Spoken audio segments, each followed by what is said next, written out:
రానున్న 3 ఏళ్లలో గిరిజన ప్రాంతాల్లో బీటీ రోడ్లు వేయనున్నట్లు ముఖ్యమంత్రి చంద్రబాబు ప్రకటించారు. విద్యా, వైద్యంతో పాటు పరిశుభ్రత పరంగా మన్యం ప్రాంతాలను అన్ని విధాలా అభివృద్ధి చేస్తామన్నారు.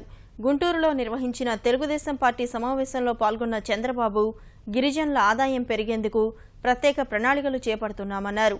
ముఖ్యమంత్రి సమక్షంలో అరకు ఎమ్మెల్యే సర్వేశ్వరరావు, మాజీ ఎమ్మెల్యే గండిబాబ్జీ తెదేపా తీర్థం పుచ్చుకున్నారు. అభివృద్ధిని కోరుకుంటూ పార్టీలోకి వస్తున్న వారిని సంతోషంగా ఆహ్వానిస్తామన్న చంద్రబాబు అరకు శాసనసభ్యుడితో పాటు వచ్చిన నాయకులు, కార్యకర్తలకు కండువాలు కప్పి పార్టీలో చేర్చుకున్నారు. మంచిని ప్రోత్సహించాలి, అభివృద్ధికి స్వాగతం పలకాలి, అభివృద్ధి చేసే పార్టీకి అండగా ఉండాలని ఏకపక్షంగా కొన్ని వందల మంది ప్రజానాయకులు, ప్రజాప్రతినిధులు, కార్యకర్తలు వచ్చారంటే ఇది నా జీవితంలో మర్చిపోలేని సంఘటన. ఈరోజు ఇన్ని కష్టాలు ఉన్నప్పుడు మీరు ఒకసారి చూస్తే నేను రాష్ట్రంతో అభివృద్ధి చేస్తూనే మన ఏజెన్సీ ప్రాంతానికి కూడా ఒక నిర్దిష్టమైన విధానం ఇచ్చాను. అరకు, పాడేరు 2 ప్రాంతాలు కూడా దేవుడిచ్చిన వరం. 3 సంవత్సరాల్లో గిరిజన ప్రాంతాలకు బీటీ రోడ్లు వేపిస్తాం, గ్రామాల్లో సిమెంట్ రోడ్లు వేపిస్తాం. ఎన్టీఆర్ సుజల కార్యక్రమం ద్వారా ప్రతి ఒక్క గ్రామానికి మినరల్ వాటర్ ఇప్పించే బాధ్యత ఈ ప్రభుత్వం తీసుకుంటారా, ఎక్కడా ఇబ్బంది లేకుండా చేస్తాం.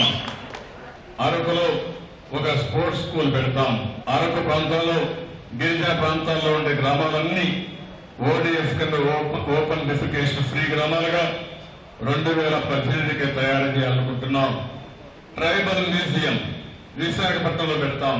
మరొకసారి ఈ కార్యక్రమానికి వచ్చిన మిమ్మల్ని మనస్ఫూర్తిగా పార్టీలు చేస్తున్న మిమ్మల్ని అందరినీ కూడా పేరు పేరున అభినందిస్తూ మరొకసారి స్వాగతం పలుకుతూ మీ అందరికీ ధన్యవాదాలు.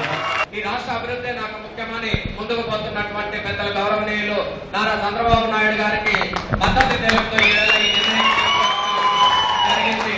అయ్యా, మరి మా గిరిజన ప్రాంతం 68 సంవత్సరాలు పూర్తవుతున్నప్పటికీ కూడా ఇంకా తాగునీటి విషయంలో గాని, రహదారుల విషయంలో గాని చాలా వెనుకబాటుతనానికి గురై ఉన్నాం.